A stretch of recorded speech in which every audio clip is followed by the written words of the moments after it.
akong ibang itataas kung hindi ikaw, Panginoon. Wala akong ibang sasambahin ng oras ko at panahon, dahil ikaw ang nagbigay sa amin ng walang hanggang buhay. Karapat-dapat ka sa aming pagsamba, sa kapangyarihan mo kami ngayon'y namamangha, at ang lahat ay lumuhod sa pangalan ni Jesus, dahil ikaw ay Diyos.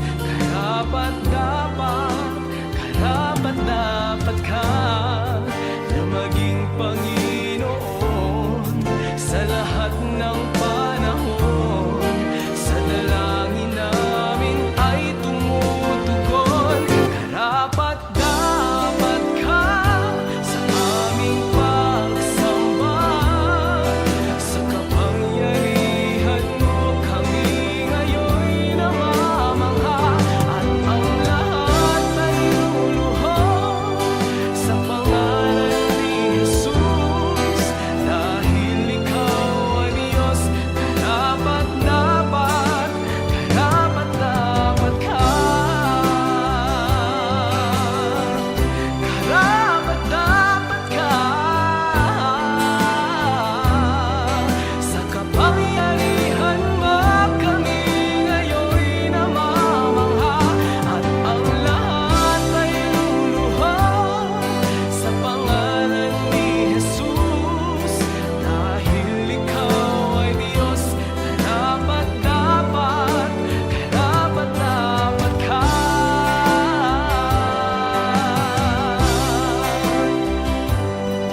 Sa kapangyarihan mo kami ngayon'y namamangha, at ang lahat ay luluhod sa pangalan ni Jesus, dahil ikaw ay Diyos. Karapat-dapat ka.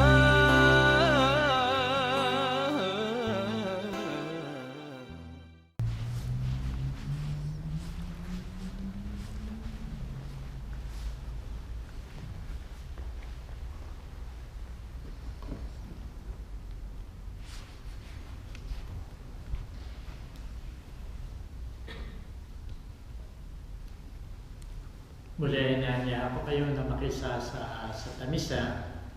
Kung kayo man ay nasaan, nasa loob ng simbahan, nasa inyong tahanan, alam natin, nakaisa natin ang ating Panginoon. At kailan din pinagdiriwang natin ngayong linggo ang Father's Day, at sana ipanalangin natin ang lahat ng ama ng tahanan na sana bigyan sila ng lakas ng pangatawan, pag-iisip, upang sa ganoon magampanan ang mga tungkulin sa kalantahanan. Kaya simulan natin ang isang ito. Sa ngalan ng Ama, ng Anak, at Espiritu Santo. Amen. Ang biyaya natin Panginoon Jesucristo, ang pag-ibig ng Diyos at ang liwanag ng Espiritu Santo ay sumayin yung lahat.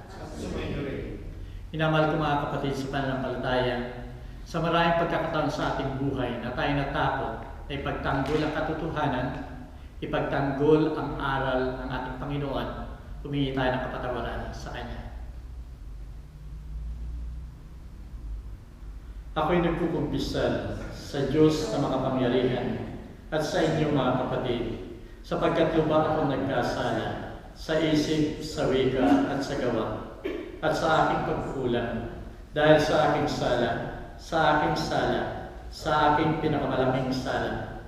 Kaya sinasamo po kay Santa Maria ang laging Birhen, sa lahat ng mga anghel at mga santo, at sa inyo mga kapatid, na ako'y panalangin sa ating Panginoong Diyos. Kaawaan tayo ng makapangyarihang Diyos, patawarin tayo sa ating mga kasalanan, at patnubayan tayo sa buhay na walang hanggan. Amen. Panginoon, maawa ka. Kristo, maawa ka. Panginoon, maawa ka.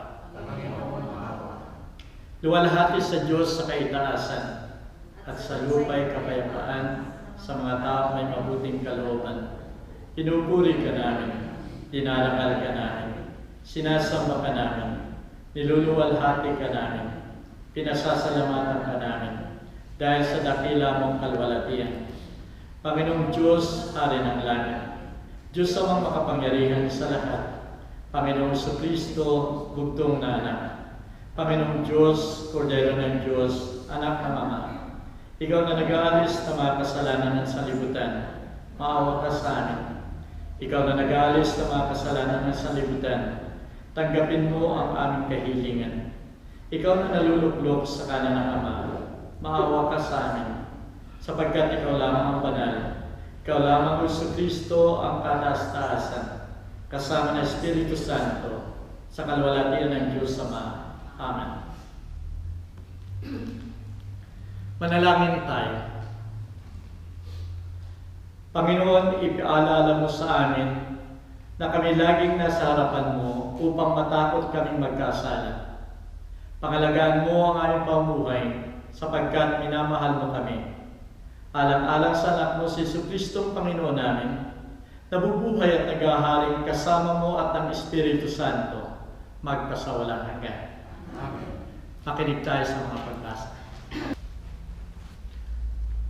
Unang pagbasa. Pagbasa mula sa aklat ni Propeta Jeremiah. Sinabi ni Jeremiah, naririnig kong nagbubulungan ng karamihan. Tinagurian nila akong kilabot sa laman. Sinasabi nila, isuplong natin, isuplong natin. Pati matatali kong kaibigan, naghahangad sa akin ng kapahamakan. Wika pa nila, marahil ay malilin lang natin siya pagkatapos, dakpin natin at paghigantihan. Subalit, ikaw ay nasa panig ko poon, malakas ka't makapangyarihan. Madara pa ang lahat ng uusig sa akin, hindi sila magtatagumpay kailanman. Mapapahiya sila sapagkat hindi sila magwawagi. Mapapahiya sila habang panahon at ito'y hindi makalilimutan. Makatarungan ka kung susubok sa mga tao. Poon, Diyos na makapangyarihan, alam mo ang laman ng kanilang mga puso't isip, na kaya't ikaw ay maghihiganti sa mga kaaway ko. Pinagkakatiwala ko sa mga kamay mo ang aking kapakanan. Awitan ninyo ang poon, inyong purihin ang poon, sapagkat inililigtas niya ang mga api mula sa kamay ng mga gumawa sa kanya. Ang salita ng Diyos.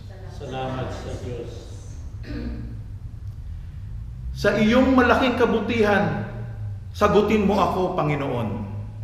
Sa iyong malaking kabutihan, sagutin mo ako, Panginoon. Dahil sa iyo ako'y inaglahi, napahiyang lubos sa pagkaunsyami. Sa mga kapatid, parang ako'y iba. Kasambahay ko na hindi ako kilala. Ang pagmamahal ko sa banal mong templo, matinding matindi sa kalooban ko, sa aking bumagsak, paghamak sa iyo. Sa iyong malaking kabutihan, sagutin mo ako, Panginoon. At sa ganang akin, ako'y dadalangin sa iyo. O poon, sana'y iyong dinggin sa mga panahon ng iyong ibigin. Dahil sa dakilang pag-ibig sa akin, ang iyong pangakong pagtubos ay sundin. Poon, sa buti mo't pag-ibig sa akin, sa aking pagtawag, ako sana'y dinggin. Sa pagkahabag mo, ako'y lingapin. Sa iyong malaking kabutihan, sagutin mo ako, Panginoon. Kung makita itong iyong mga dukha, sila ay sasamba sa laki ng tuwa. Dinirinig ng Diyos ang mga kailangan. Lingkod na bilanggoy, di malilimutan. Ang Diyos ay purihin ng langit at lupa, maging karagatay naroon nilikha. Sa iyong malaking kabutihan, sagutin mo ako, Panginoon. Ikalawang pagbasa. Pagbasa mula sa sulat ni Apostol San Pablo sa mga taga-Roma. Mga kapatid, ang kasalanan ay pumasok sa sanlibutan sa pamamagitan ng isang tao, at ang kamatayan sa pamamagitan ng kasalanan niya. Dahil dito, lumaganap ang kamatayan sa lahat ng tao, sapagkat ang lahat ay nagkasala. Nasa sanlibutan na ang kasalanan bago pa ibinigay ang kautusan. Ngunit walang pinananagot sa kasalanan kung walang kautusan. Gayunman, naghari ang kamatayan mula kay Adan hanggang kay Moises, kahit sa mga tao na ang pagkakasalay di tulad ng pagsuway ni Adan. Si Adan ay anino ng isang darating, ngunit magkaiba ang dalawang ito, sapagkat ang kagandahang loob ng Diyos ay higit na dihamak kaysa pagsuway ni Adan.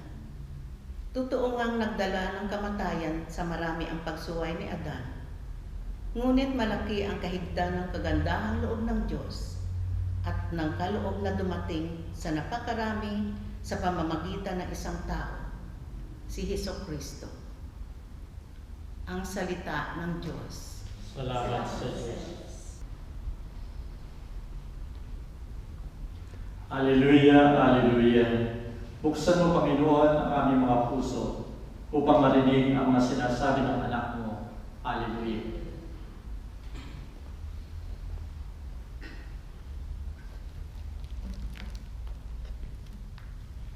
Sumayin niyo ang Panginoon. Ang pagbasa sa Banal na Ebanghelyo ayon kay Mateo.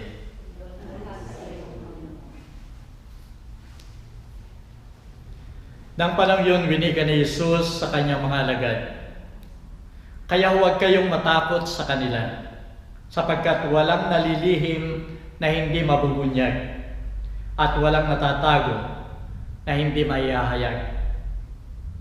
Ang sinasabi ko sa inyo sa dilim, ay wikain ninyo sa liwanag. Ang inyo namang narinig ay pahayag buhat sa mga azotea. Huwag kayong matakot sa mga pumapatay sa katawan, ngunit hindi nakapapatay sa kaluluwa. Manapay matakot kayo sa nakapagpapahamak ng kaluluwa at katawan sa impyerno. Hindi ba ipinagbibili ang dalawang maya ng isang kusing? Gayunman, ang isa sa kanila ay hindi nalalaglag sa lupa, kundi sa kalooban ng inyong Ama. Maging ang mga buhok ng inyong ulo ay bilang na lahat. Kaya't huwag kayong matakot, kayo ay higit na mahalaga kaysa maraming maya. Ang sino mang kumilala sa akin sa harap ng mga tao, ay kikilanling ko rin sa harap ng aking Amang nasa langit. Datapwat, ang magtatatwa sa akin sa harap ng mga tao, ay tatatwa ko rin sa harap ng aking Ama na nasa langit." Ang salita ng Diyos.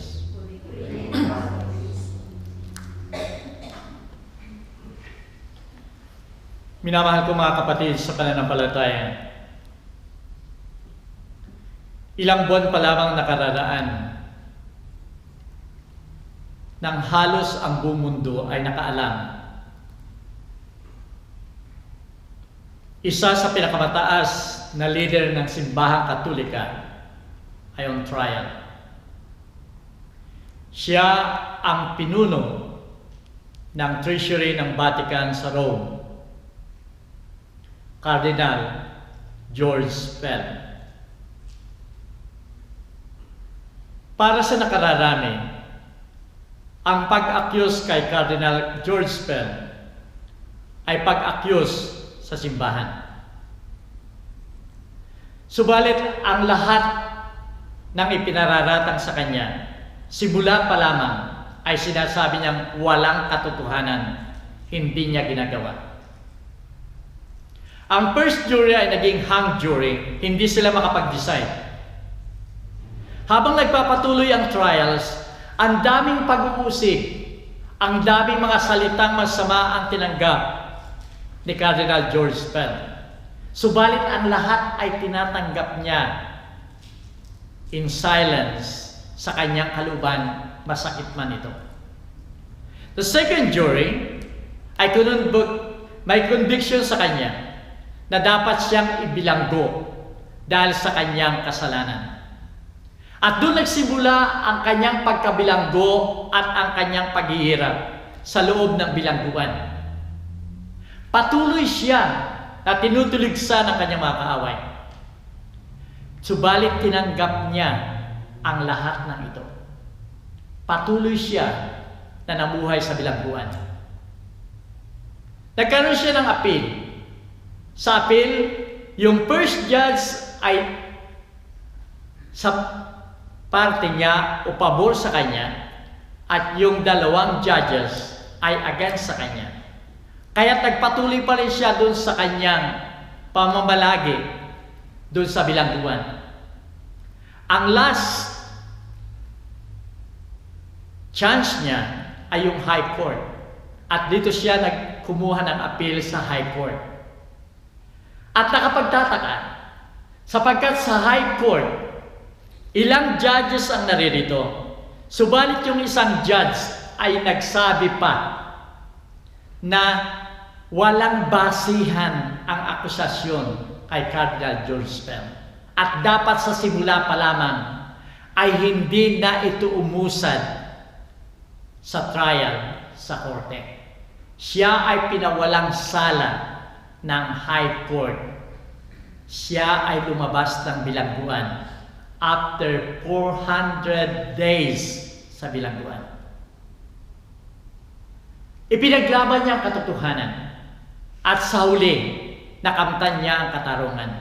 Hindi siya natakot ay paglaban sapagkat alam niya na ito ay hindi laban lamang niya, kundi laban ng buong simbahan na nais ng mga kaaway ay ibagsak o kaya ay alisin ang respeto sa simbahan. Minamahal ko mga kapatid, sa banal na ebanghelyo ay napakaganda. Sinasabi ng ating Panginoon, huwag kayong matakot.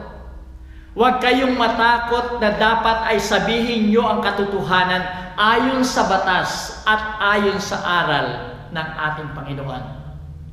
Dito ay may tatlong takot na sinasabi niya, huwag kayong matakot, tatlong bagay na huwag kayong matakot.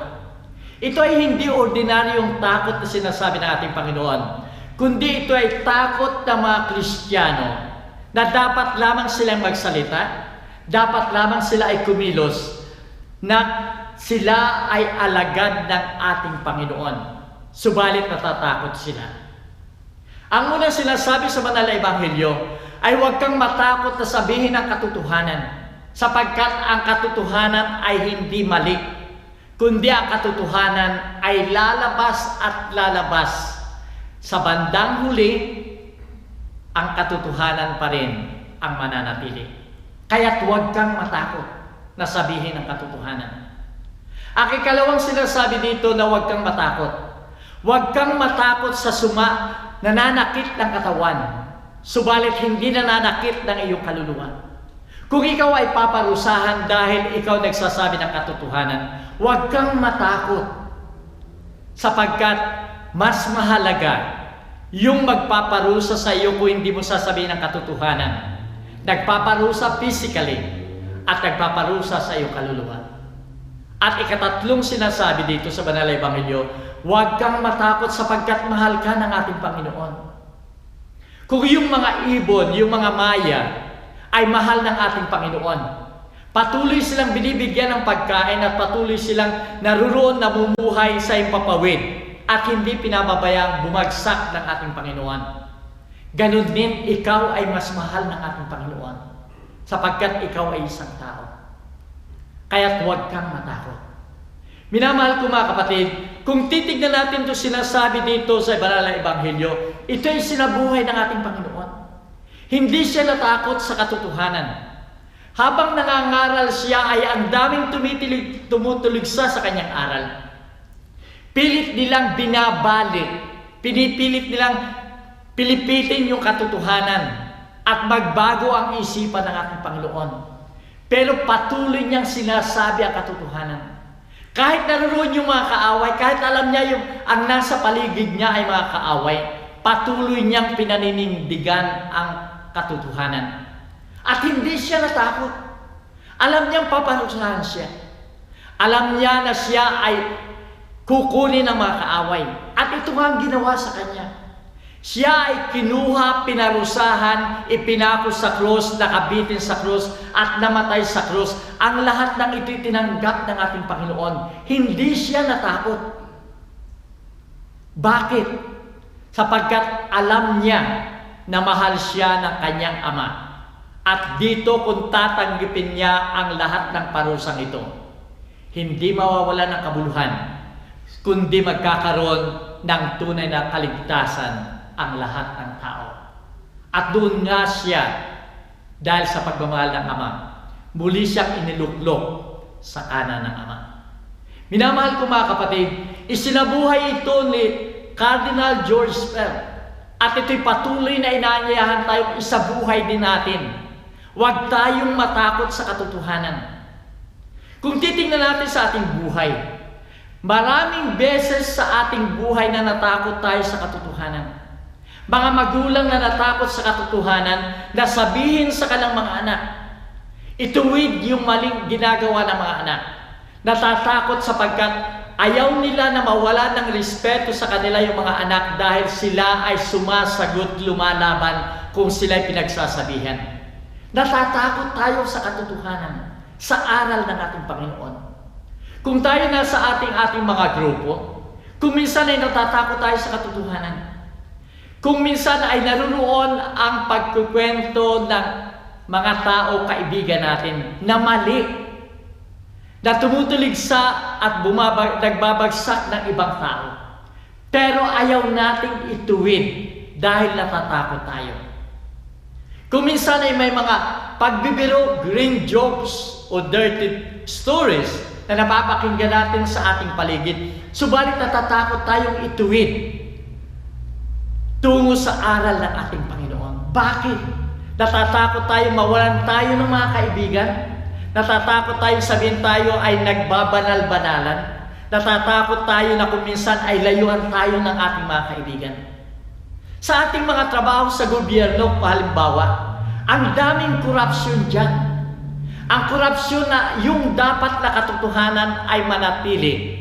At ito ang dapat mag-surface o dapat makita ng lahat. Nawawala sapagkat takot yung nasa paligid. Lalong-lalo na sa ating mga Pilipinos, nasa kultura natin, yung pakikipagkaibigan.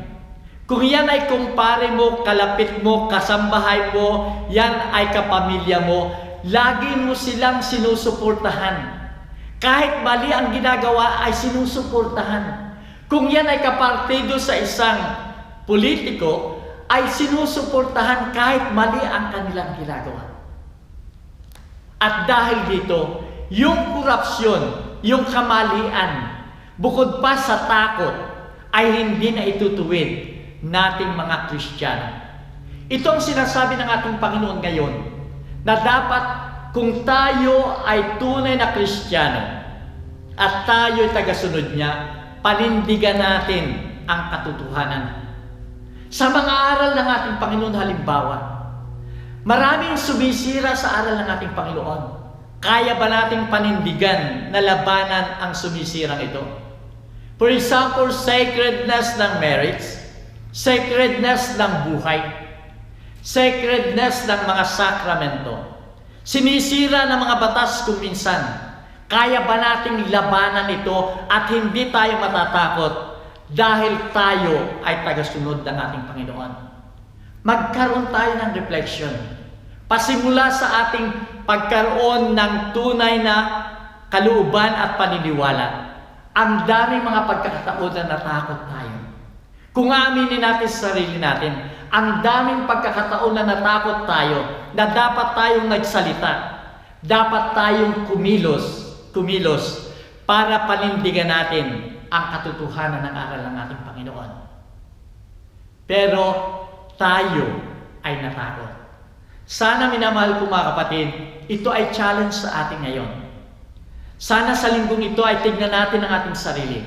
Ako ba ay tunay na tagasunod ng ating Panginoon na kaya kong panindigan ang katotohanan ng aral ng ating Panginoon? Ano man ang mangyari sa akin, may tumiligsa man sa akin, ako man ay mawala ng trabaho, ako man ay mawala ng mga kaibigan, kaya kong panindigan ang aral ng ating Panginoon. Sana sa pagtanggap natin ng kanyang katawan at dugo, ito man ay spiritual communion doon sa walas simbahan. Sana ay panalangin natin na itong magbigay ng lakas sa ating pananampalataya. Magbigay ng lakas upang sambahin natin ating Panginoon. Magbigay ng lakas upang patuloy tayo na sumunod sa Kanya. Sapagkat kung ito ay gagawin natin, tayo ay magkakaroon ng tunay na biyaya. Sapagkat siya ang nagsasabi, ang sino mang kumilala sa akin sa harap ng tao, ay kikilanling ko rin sa harap ng aking Ama sa kalangitan. Halina mga kapatid, sambahin natin ang ating Panginoon, kilalanin natin siya na siya ay ating Diyos.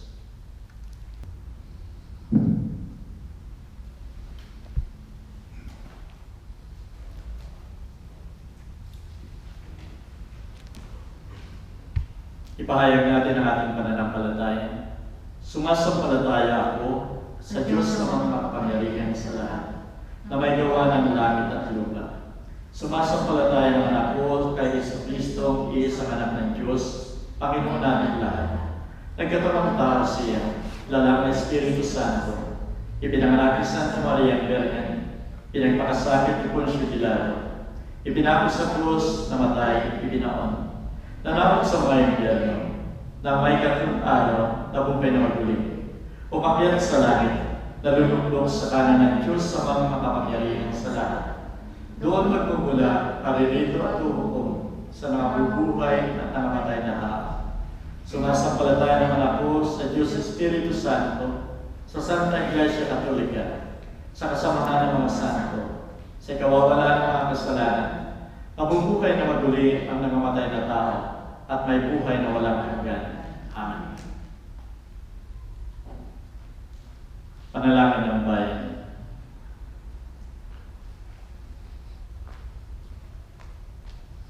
Sa pamamagitan ni Jesucristo, tayo muling nabuklod sa Ama at kinikilala bilang inampon niyang mga anak.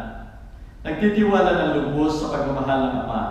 Ihayag natin ang ating mga kahilingan para sa mga kailangan ng simbahan at ng buong mundo. At sagutin natin ang bawat panalangin. Panginoon, dinggin mo ang aming panalangin. Panginoon, dinggin mo ang aming panalangin. Para sa simbahang banal, puspusan nawa siyang magpahayag ng Ebanghelyo at akayin ang sangkatauhan kay Kristo, ang liwanag at gabay ng bawat tao, habang tayo'y nagdaranas ng pagsubok. Manalangin tayo. Panginoon, dinggin mo ang aming panalangin.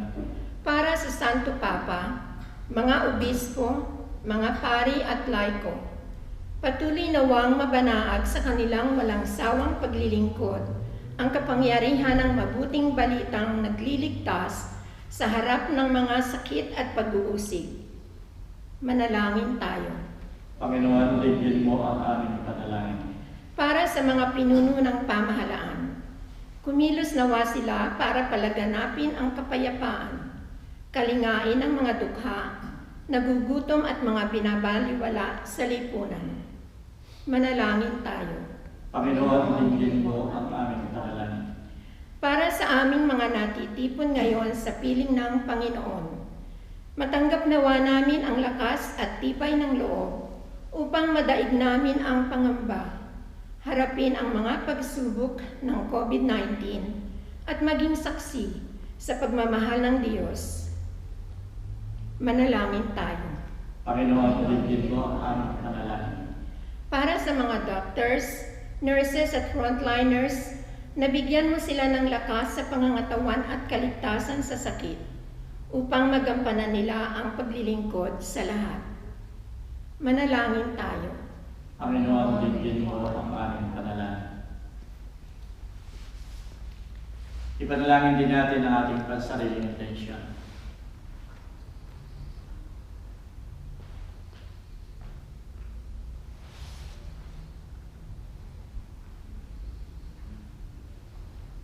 Ama namin makapangyarihan, dinggin mo ang panalangin ng iyong bayan. Ilumin mo ang sugat at dulot ng kasalanan na siyang sanhi ng aming pagkakahiwa-hiwalay at di pagkakasundo. At gabayan kami makapaglakbay sa iyo. Hiniling namin ito sa ngalan ni Kristo, aming Panginoon. Amen.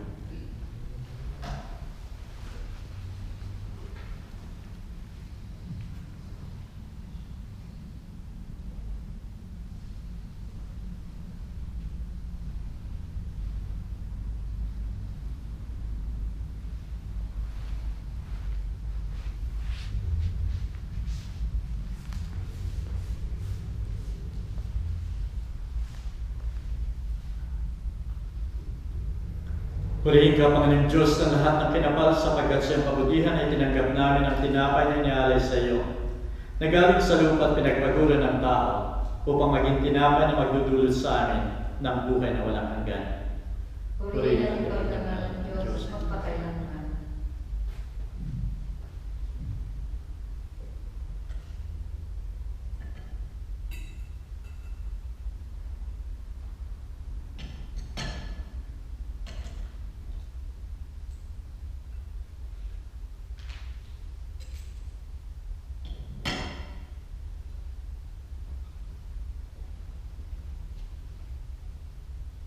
Purihin ka, Panginoon Diyos, ng lahat ng pinapal sapagkat sa iyong kabutihan ay tinanggap namin ang alak na inialay sa iyo. Nagaling sa punong ubas at pinagpaguran ng tao upang mag-iinumin ang aming kaluluwa. Purihin at ipagmahal ng Diyos, magpakailanman.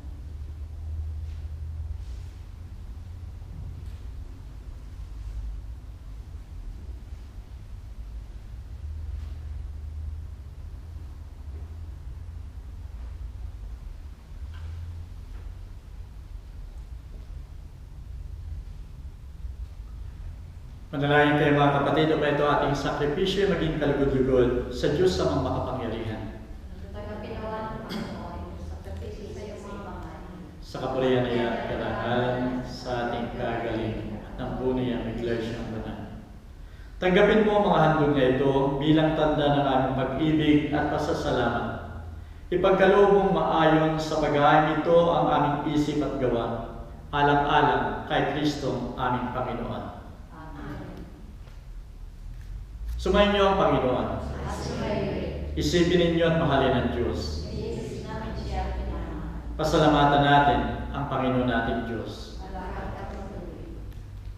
Tunay niyang marapat at matuwid, angkop at nakakagaling, na magpasalamat kaming lagi sa iyong ang banal, Diyos na makapangyarihan at walang hanggan, alang-alang kay Kristo aming Panginoon. Siya ang tunay na walang hanggang pare, na nagtatag ng sakripisyong ito na panghabang panahon. Inialay niya ang sarili bilang handog sa ikaliligtas ng tao at inutusan kami mag-alay ng haing ito bilang pag-alaala sa Kanya upang sa pagkain ng tinapay na nagbibigay buhay sa banal na tiging na ito ay may pahayag namin ang Kanyang kamatayan hanggang sa Kanyang pagbabalik. Kaya kasama ng makapal na mga anghel sa kalangitan ay pinagbubunyi namin walang humpay ang iyong kalwalatian. Santo, Santo, Santo Panginoon Diyos na makapangyarihan, napupuno ang langit at lupa ng kalwalatian mo. Husana sa kaitaasan, pinagpala na paririto sa ngalan ng Panginoon. Husana sa kaitaasan. Ikaw nga, Panginoon, ay tunay na banal, at siya'y nagmumula ang lahat ng kabanalan. Paspasan mo sana ang mga kaloob na ito sa pamagitan ng iyong Espiritu, upang sa aming kapapanuto ay maging katawan at dugo ni Jesucristo aming Panginoon. Bago siya pahirapan at magpakasakit, kinuha niya ang tinapay. Nagpasalamat sa iyo. Hinati iyon at ibinigay sa kanyang mga alagad na ang wika. Tanggapin ninyong lahat ito at kanin. Ito ang aking katawan na ihahandog ng dahil sa inyo.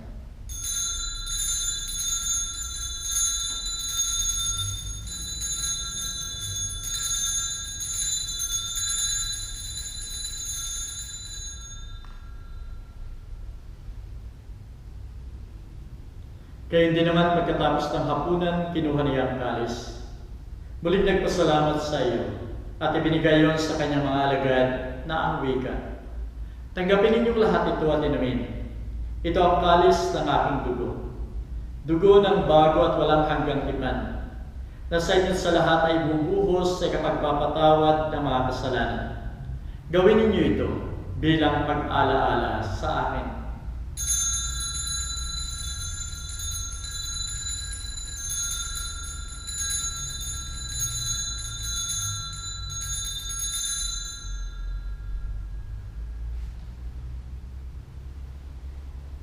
Ipagdanal natin ang sakramento ng ating pananampalataya. Si Kristo ay namatay, si Kristo ay nabuhay, si Kristo ay babalik sa wakas ng panahon. Kaya sa paggunita sa kamatayan at muling pagkabuhay na iyong anak, inaalay namin sa iyo, Ama, ang tinapay na nagdudulot ng buhay at ang kalis na nagbibigay ng kaligtasan. Nagpapasalamat kami sa iyo sapagkat minarapat mo kaming tanggapin sa mahal mong harapan upang maglingkod sa iyo. Pakumbabang sinasama namin na kami makikinabang ng katawan at dugo ni Kristo ay pag-isayan ng Espiritu Santo. Alalahanin mo, Panginoon, ay iyong simbahan sa buong daigdig, kasama Santo Papa si Francisco, ang aming Arsobispo si Anthony at lahat ng mga pare. Gawin mong ganap ang iyong simbahan sa buklod ng pag-ibig. Alalahanin mo rin ang aming mga kapatid na nahimlay na umaasang muling mabubuhay at lahat ng mga yumao. Tanggapin mo sana sila sa maluwalhati mong harapan. Maawa ka sa aming lahat. Gawin mo kaming marapat na pumasok sa buhay na walang hanggan, kasama ni Maria Biring Ina ng Diyos, kasama ng mga apostol at lahat ng mga banal, na tumupad na iyong kalooban sa lahat ng panahon upang magpuri sa iyo, alang-alang kay Jesucristo anak. Sa pamagitan ni Kristo, kasama niya at sa Kanya, o Diyos namang makapangyarihan, ikaw ay pinupuri at ipinagdarangal, kay isa na Espiritu Santo, magpasawalang hanggan. Amen.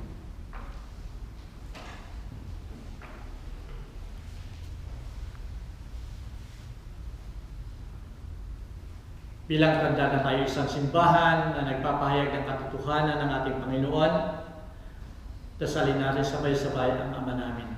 Ama namin, sumasalangit ka, sambahin ang ngalan mo, mapasa amin ang kaharian mo, sundin ang loob mo dito sa lupa para ng sa langit. Bigyan mo kami ngayon ng aming kakanin sa araw-araw, at patawarin mo ang aming mga kasalanan, para ng pagkapatawad namin sa nagkakasala sa amin. At huwag mo kayong paintulot sa tukso, kaya dadya mo kami sa bilang masama. Hiniling namin ang Panginoon na iligtas mo kami sa lahat ng masama, pagkalooban mo kami ng kapayapaan sa aming kapanahunan, upang sa tulong na iyong awa ay lagi kayong maligtas sa kasalanan at malayo sa lahat ng ligalig. Samantalang hinihintay namin ang masayang pagbabalik ni Jesucristo ng aming manunubos. Sapagkat sa iyo ng wala ang kaharian, ang kapangyarihan ng dalawalhatian, magpasawalang O Panginoon Jesucristo, sinabi mo sa mga apostol, kapayapaan ang iniiwan ko sa inyo. Ipinagkakaloob ko sa inyo ang aking kapayapaan.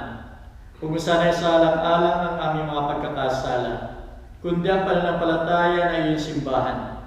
Pagkalooban mo siya ng kapayapaan at pagkakaisa, ayon sa kasisiyan na iyong kalooban, nabubuhay ka't naghahari, magpasawalang hanggan. Amen. Ang kapayapaan ng Panginoon ay laging sumainyo. Amen.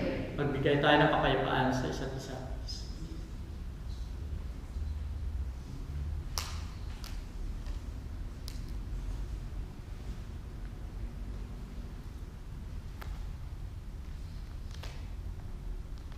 Kordero ng Diyos, nag-aalis ng mga kasalanan ng sanlibutan, maawa ka sa amin.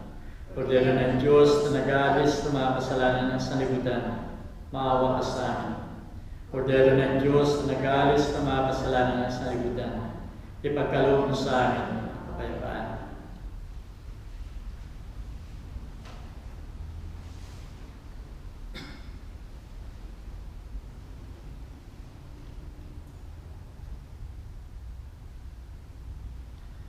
Narito ang kordero ng Diyos, narito siyang nag-aalis ng mga kasalanan ng sanlibutan. Mapalad tayong tatanggap sa kanyang piging. Panginoon, hindi ako karapat-dapat na magpatuloy sa iyo sa aking katawan. Ngunit sa isang salita mo lamang ay gagaling ng aking kaluluwa.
Jesus, di ka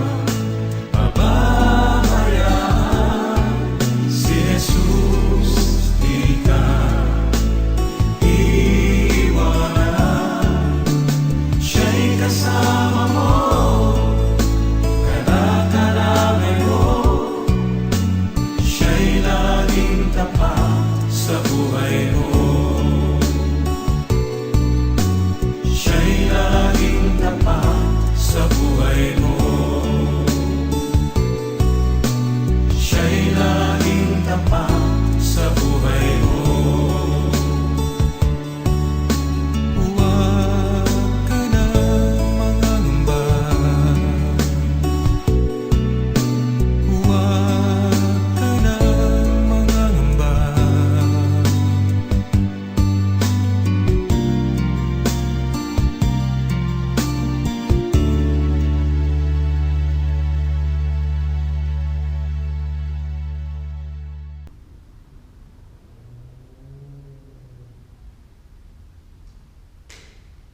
Manalangin tayo. Dinulutan mo kami, Panginoon, ng bagong lakas at buhay sa iyong mahal na katawan at dugo. Kami sana'y laging dumulog sa hapag na ito upang pagpatuloy ang pagliligtas ng mga kaluluwa. Alang-alang kay Kristo, aming Panginoon. Amen. Maraming salamat sa pakikisama ninyo sa banal na misa.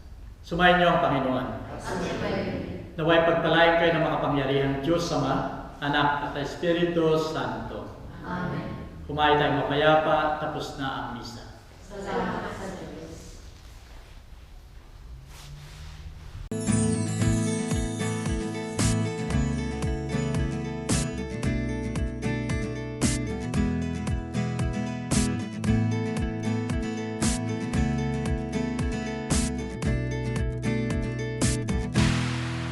Ang kailangan ko ay pag-ibig mo, O Diyos, sa buhay kong ito.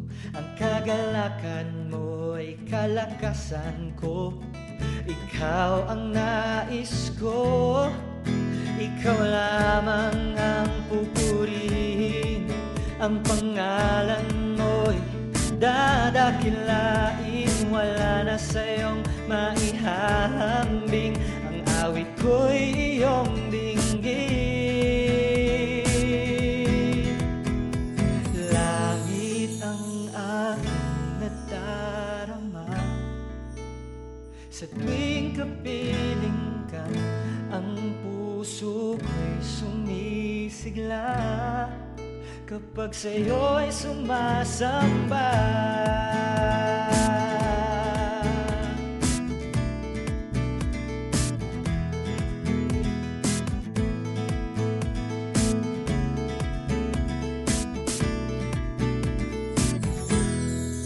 Ang kailangan ko ay pag-ibig mo, O Diyos, sa buhay kong ito.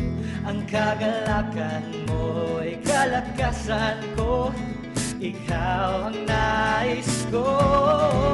Ikaw lamang ang pupurihin. Ang pangalan mo'y dadakilain. Wala na sa'yong maihahambing. Ang awit ko'y iyong dinggin. Langit ang aking nadarama. Sa tuwing kapiling ka, ang puso ko'y sumisigla. Kapag sa'yo'y sumasamba. Langit ang aking nadarama. Sa tuwing kapiling ka, ang puso ko'y sumisigla. Kapag sa'yo'y sumasamba.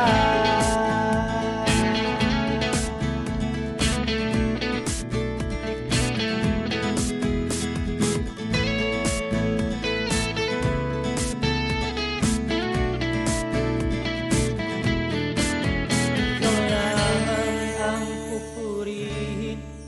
Ang pangalan mo'y dadakilain. Wala na sa'yong maihahambing. Ang awit ko'y iyong dinggin. Langit ang aking nadarama.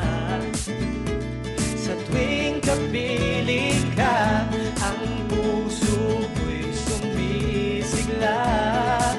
Kapag sa'yo'y sumasamba.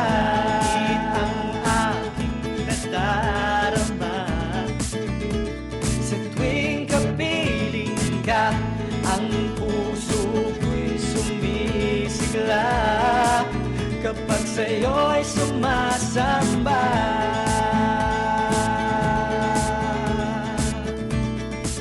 Kapag sa'yo'y sumasamba.